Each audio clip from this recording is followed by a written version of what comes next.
finalmente, para terminar los tipos de fuerza, bueno, hablamos de la fuerza muscular que habíamos hablado antes.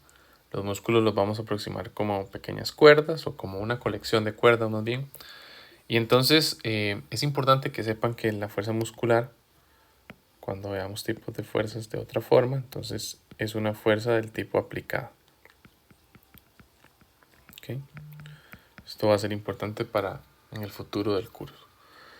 Dice ahí, la postura y el movimiento del cuerpo humano está controlado por fuerzas producidas por los músculos compuestos por un gran número de fibras. Entonces a eso me refería, ¿verdad? Esa colección de fibras, cada una de esas fibras es una pequeña cuerda. Un músculo está generalmente unido en sus extremos a dos huesos diferentes por medio de tendones. Entonces así es como funciona, ¿verdad? Lo que hace es básicamente un estiramiento y un encogimiento de las cuerdas y eso va a mover los huesos y entonces así, digamos, es el movimiento fisiológico de un cuerpo. Los dos huesos están enlazados por una conexión flexible que le vamos a llamar articulación. Bueno, las articulaciones no vamos a ahondar en ellas, pero sí básicamente mover las cuerdas va a generar un movimiento del cuerpo en total. Ahí tenemos un ejemplo bastante puntual. Tenemos el húmero, ¿verdad? Que sería, digamos que esta zona de acá. Y entonces el músculo va a hacer una fuerza neta, ¿verdad? Recuerden que la fuerza neta era la suma de todas las fuerzas. Porque ustedes me van a decir, bueno, profe, si son tantas cuerdas, entonces el músculo hace un montón de fuerzas al mismo tiempo. Eso podría ser un buen concepto, una buena idea, pero nosotros vamos a pensar en un músculo como una sola fuerza, ¿ok? No en cada una de las cuerditas que lo constituyen, sino como todas juntas. La fuerza neta que hace sería, bueno, en ese caso, esa flecha de color rojo que están viendo por ahí, ¿verdad? Muy bien. Finalmente, el último tipo de fuerza sería la fuerza de un resorte. Entonces vamos a bajar a ver dónde estaba esa parte. Estaba acá. ¿Ok? Entonces la fuerza elástica o la fuerza hecha por, dice ahí un muelle, ¿verdad? Un muelle también significa resorte. Resorte. ¿Ok? Se da cuando usted estira o encoge un resorte. Y esto es importante porque así como aproximamos los músculos a pequeñas cuerdas, ¿verdad? O a pequeñas colecciones de cuerdas, vamos a aproximar los huesos de cierta forma a un tipo de resorte que no se estira mucho, ¿ok? Y en general los sólidos los podemos aproximar a una primera idea a ciertos resortes que no se estiran demasiado o que no se encogen demasiado, pero esa idea no está mal. Por ejemplo, si uno tuviera un medidor bastante preciso de distancia, ¿verdad? Uno podría darse cuenta que el húmero, o bueno, el húmero no, perdón, eso fue porque leí anteriormente el nombre del hueso, pero no sé, cualquiera de los huesos, cuando usted se pone de pie, muy probablemente midan menos, ¿ok?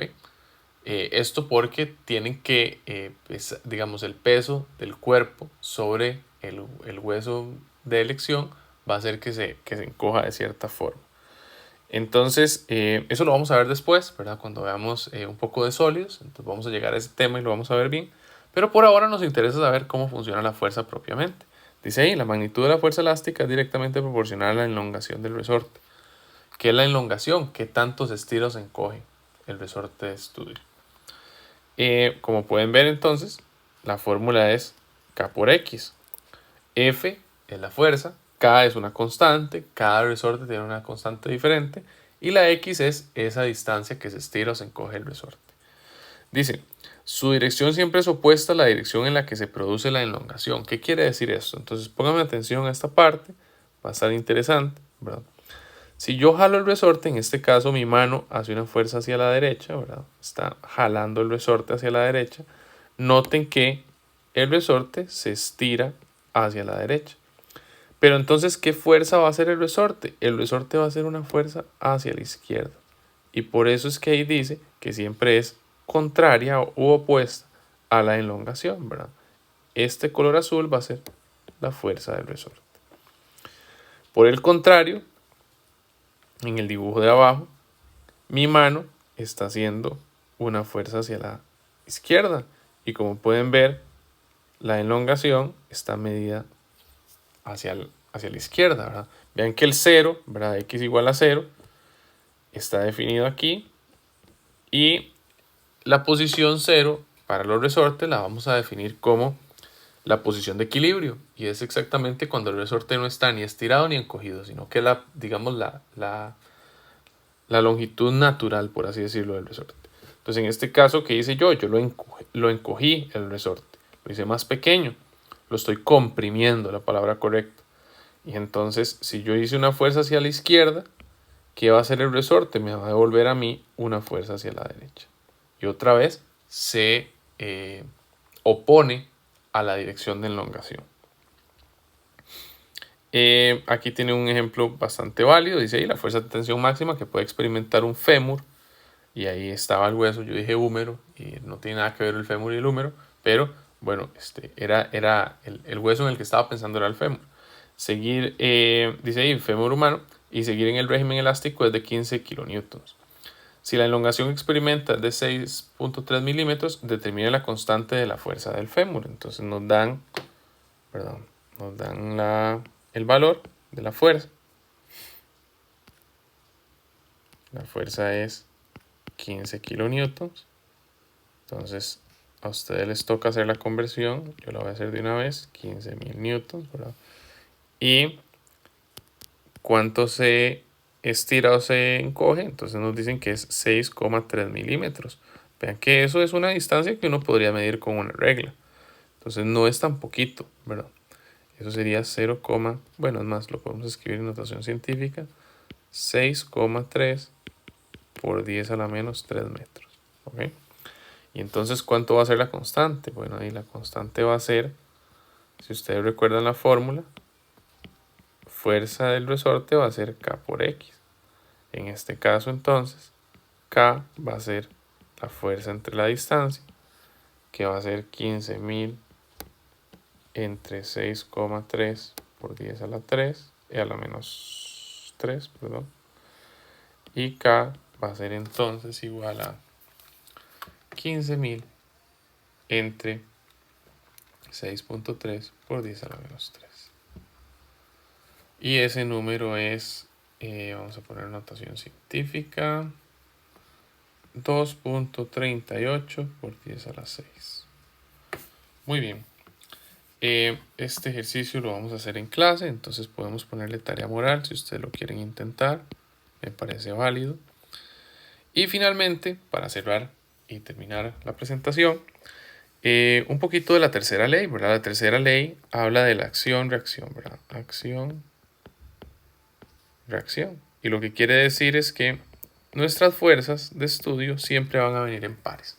A toda acción hay una reacción. Por ejemplo, si yo como acción golpeo la pared, ¿cuál es la reacción? Que se me quiebre la mano, ¿verdad? Si yo le pego un puñetazo a una pared de concreto, entonces, ¿cuál es la reacción? La acción es yo pegándole el puñetazo a la pared. ¿Cuál es la reacción? De mi mano se quiebra, ¿verdad? Mis deditos se quiebran. Dice ahí, cuando un cuerpo ejerce una fuerza sobre otro, la acción, por ejemplo, yo golpeo a la pared, este segundo objeto ejerce simultáneamente una fuerza sobre el primero, o sea, la pared me devuelve una fuerza a mi mano, de igual magnitud. Si yo le pegué con 100 newtons, la pared me devuelve 100 newtons, pero en dirección opuesta. Y esto es muy importante. ¿Okay? Si yo empujo la pared hacia la derecha, la pared me empuja a mí hacia la izquierda. Y lo vamos a llamar la tercera ley de Newton. Entonces ahí tienen el ejemplo, ¿verdad? El húmero ejerce una fuerza sobre el hombro. Y ahí dice hombre, ¿verdad? Es hombro. El hombro. Ejerce simultáneamente una fuerza sobre el húmero de igual magnitud y de dirección opuesta, ¿verdad? Y esto es muy importante que lo sepan. La acción la hace A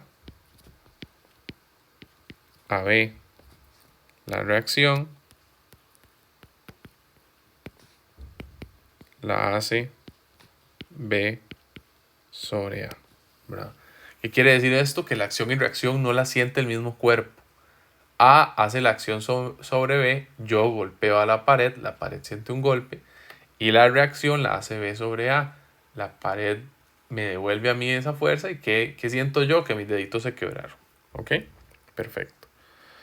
Dice ahí, un libro descansa sobre una mesa. Identifique las fuerzas que actúan sobre el libro y sus reacciones. Haga un diagrama de cuerpo libre del libro. Ok, vean qué interesante. Entonces vamos a ver.